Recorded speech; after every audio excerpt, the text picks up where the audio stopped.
Thuja എന്നുള്ള പേര് കേട്ടിട്ടും ചെടിയോടുള്ള ഇഷ്ടം കൊണ്ടും ഒരു ചെടി നഴ്സറി പോയപ്പോൾ 2 ചെടി ഞാൻ ഇതിൻ്റെ വാങ്ങിയിട്ടോ. വീട്ടിൽ കൊണ്ടുവന്ന് ചെടിച്ചട്ടിയിലാക്കി വീടിൻ്റെ ഫ്രണ്ടിൽ തന്നെ വെച്ചു.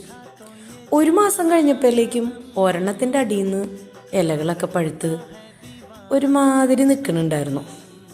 ഞാനത് കേടായി പോകുമെന്ന് വിചാരിച്ചില്ല കേട്ടോ. കഴിഞ്ഞ ദിവസം എൻ്റെ വീട്ടിലൊരു സിസ്റ്റർ വന്നപ്പോഴാണ് പറഞ്ഞേ അത് ഫംഗസ് ആണ്, പുളിച്ച കഞ്ഞിവെള്ളം ഒഴിച്ചു കൊടുക്കാൻ.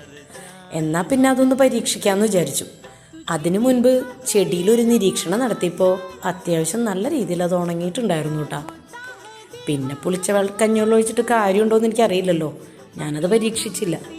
ഈ ചെടിയൊക്കെ വാങ്ങിച്ചുകൊണ്ടെന്ന് വെച്ച് ഇതിങ്ങനെ കേടായി പോണാണുമ്പോൾ നമുക്കൊരു വിഷമമാണല്ലേ. ഞാൻ കുറച്ച് ചെട്ടിമല്ലിത്തൈയും വാങ്ങിച്ചുകൊണ്ട് വെച്ചിട്ടുണ്ടായി. അതും കുറച്ചൊക്കെ പോയി, 1-2 മാത്രം കേട്ടോ പൂവുണ്ടായത്. ആ പൂവ് കാണുമ്പോൾ ഒരു സന്തോഷമുണ്ടെന്ന് മാത്രം.